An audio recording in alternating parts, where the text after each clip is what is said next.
Star Wars 7 by 7 episode 2994. We're continuing our dive into Mon Mothma's backstory. We're going to jump a little bit ahead of season 1 of the Andor series, and we're going to be right in the space of season 2 and talking about things that may happen during that season by discussing Star Wars Rebels and Leia, Princess of Alderaan. Punch it!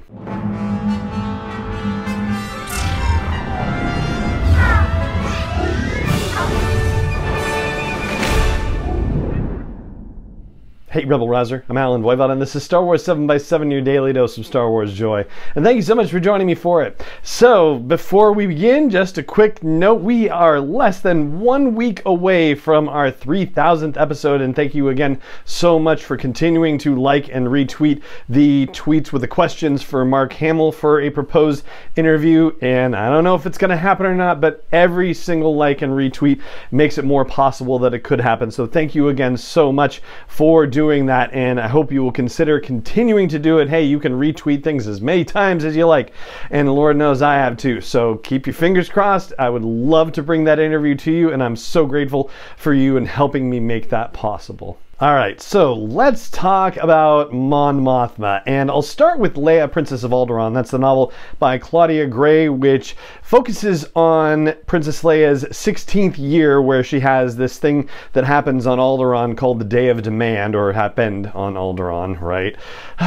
Sorry, space dust Alderaan. Anyway, so she basically states her intention that she wants to claim the throne of Alderaan, Leia does, by completing 3 tasks, and that particular event also culminates in a dinner party, and I guess there have been a bunch of dinner parties happening on Alderaan, and those dinner parties also serve as places where rebel senators can gather and have discussions about how to continue to advance the cause of defeating Palpatine, bringing down the Empire, and so forth. So it turns out that Tarkin shows up to one of these things unexpectedly and is kind of wondering what the heck is going on, and to try and cover for things and make things basically embarrassing, Breya pretends to be drunk and pretends to accuse Mon Mothma and Bail Organa of having an affair, which creates quite a stir and a scene and whatnot, and Tarkin's like, I don't want to be a part of this drama, and takes off, and Leia is crying throughout this whole thing, but you know, it's all a game basically, and they manage to drive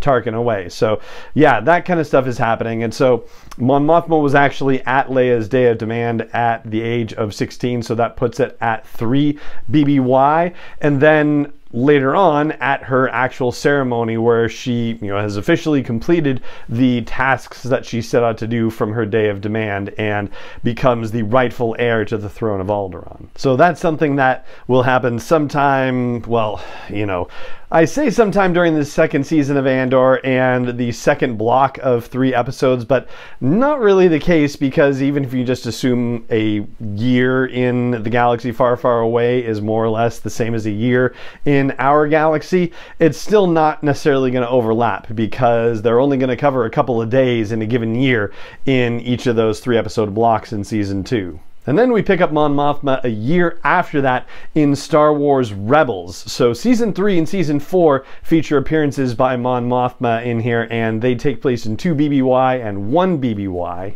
And if you recall in a previous episode how Mon Mothma made this public statement that was broadcast on the HoloNet condemning Palpatine for a massacre and calling him a lying executioner and all this stuff, well, in the episode Secret Cargo in Rebels, Ezra and the rest of the Ghost crew actually see that broadcast and are just kind of wowed, and they are on a mission to pick up some secret cargo. It turns out it's Mon Mothma, and that ultimately gets into a bit of trouble because the Empire ends up finding them, and they're able to help Mon Mothma escape, and they escape to Dantooine. So another thing that we talked about in a previous episode has to do with the fact that yes, Dantooine was a home for the Rebel base, and we don't necessarily know when it was that they moved to Yavin, but it seems like it happens between 2 and 1 BBY. So the Rebel base will be on Dantooine for probably maybe that third block of 4 episodes in season 2 of Andor, and then it will move to Yavin 4 for the final block of episodes, it would seem. But that episode is also particularly notable for another speech that Mon Mothma makes, which finally cements her change of heart, as it were. So this is the speech that she gives at the end of that episode. She says, "This is Senator Mon Mothma. I've been called a traitor for speaking out against a corrupt galactic Senate, a Senate manipulated by the sinister tactics of the Emperor. For too long I have watched the heavy hand of the Empire strangle our liberties, stifling our freedoms in the name of ensuring our safety. No longer, despite Imperial threats, despite the Emperor himself, I have no fear as I take new action, for I am not alone. Beginning together, we stand together as allies. Or beginning today, we stand together as allies. I hereby resign from the Senate to fight for you, not from the distant hall of politics, but from the front lines. We will not rest until we bring an end to the Empire, until we restore our republic. Are you with me?" So that's the turn from the halls of politics to the front lines, from looking for diplomatic solutions, any other solution that doesn't involve violence and conflict. That's where Mon Mothma has finally decided by 2BBY that it's just not possible to do things any other way. And the other thing I thought was interesting about this, I didn't remember this speech until I revisited the episode, but the notion of the Empire strangling their liberties, and that strangling idea, that motif being echoed by Luthen Rael in the Andor series, right? Him talking about the Empire strangling them so slowly that they're hardly even noticing. Well, that's, 5BBY, and we talked about, maybe the privilege of being able to say that when you're on Coruscant and not necessarily operating in the Outer Rim and seeing how people are getting actually annihilated, not just slowly strangled. But yeah, it's a similar kind of metaphor, if you will. The next time she shows up is in the 2-part finale of Season 3, 0 Hour, where Grand Admiral Thrawn figures out where the rebels have been hiding on Chopper Base on Alderaan and goes to attack, and Ezra reaches out to see if reinforcements are possible, but Mon Mothma says, yeah, we can't do it. Bail Organa's right. It's too early for us to be risking outright warfare against the Empire. So it's left to the Spectre Cell to deal with the situation that's in front of them, and they do manage to do that, of course. And then her next appearance is in Season 4 for In the Name of the Rebellion, and it features her face-off with Saw, where they are, arguing about the tactics of their different rebellions, if you will.